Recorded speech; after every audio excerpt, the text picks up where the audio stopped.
Hi everyone, Fiona Smart here from Cafe Lab. Today, in case you don't know, is World Vegan Day. Don't run for cover at that idea. Just let me say this is not about going on any kind of rant about veganism. What I want to do is give you some ideas about catering to the vegan market and to take it one step further and just talk about what I call a multivorous menu, or creating a multivorous menu in your cafe. So in case you don't know what vegan means, vegan is basically someone who abstains from the use of animal products, like no cheese, no dairy, no fish, no meat obviously. It does broaden to other areas like products that you're using on your skin, leather, boots, that kind of thing.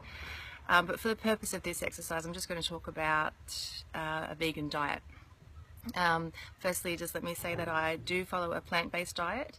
I don't call myself a vegan because I do have leather shoes and I do have leather coats. And yeah, so a hardcore vegan will rightly say that I'm not I'm not a vegan. So I use a plant-based diet.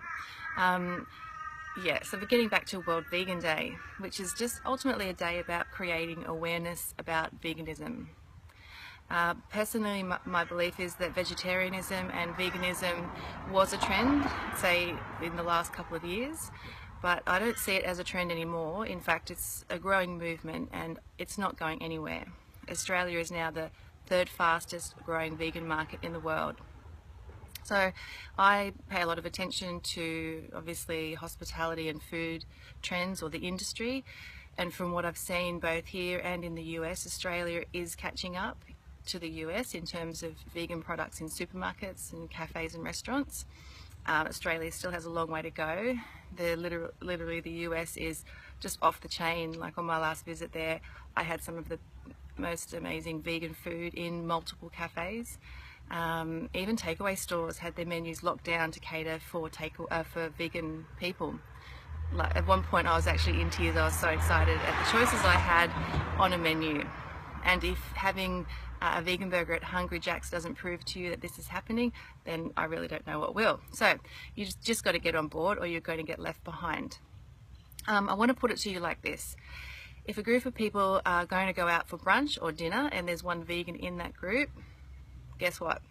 They are going to choose a vegan-friendly cafe. So I have 4 tips for you. And firstly, I just want to demystify the perception that providing or cooking vegan food or having it on your menu is hard to do. Honestly, don't be afraid of preparing vegan food.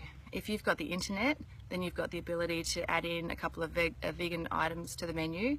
Definitely 1 or 2 brekkie items, and there's the obvious avo on toast with, you can make some kind of house-made relish, you've got a wedge of lemon, some cracked pepper, and then it's done.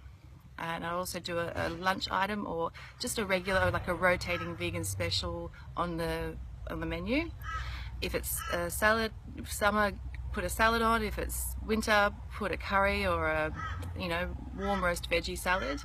And if you can do vegan cakes, then go for it. They're quite easy to do and they're less temperamental, in my opinion, as a baker. Number 2, just say on your menu, the way that you're wording it, have your vegan item standalone and then have the addition of protein or cheese to that item. That way you're catering for your meat eaters and your vegans. You can also avoid spelling out the word like vegan salad and just create a beautiful salad with the option of the protein from there. Thirdly, you need to educate your team and make sure they understand the dietary scenarios and that they can confidently explain it and make alterations, assuming that you're flexible to make alterations on your menu. And then lastly, don't just serve soy milk. Play around with hemp milk and coconut milk, oat milk. I personally think that soy is on the way out due to its health implications, and I'm seeing its popularity wane here in Australia, and definitely in America it is the 2nd or 3rd choice in cafes. And I just want to add one more point, and that is the hardest part about providing vegan options is just to ensure that you're keeping breadboards exclusive for vegan items. Don't offer a deep fried hash brown option if that oil is used for cooking chicken or fish. I personally wouldn't freak out about it, but others will. So you want to obviously keep those items separated. Getting back to the idea of a multivorous menu and the idea of that one vegan diner in the group influencing the decision making of where to eat. In my last cafe, I generally took the approach of being inclusive about people's food choices, and I do this personally.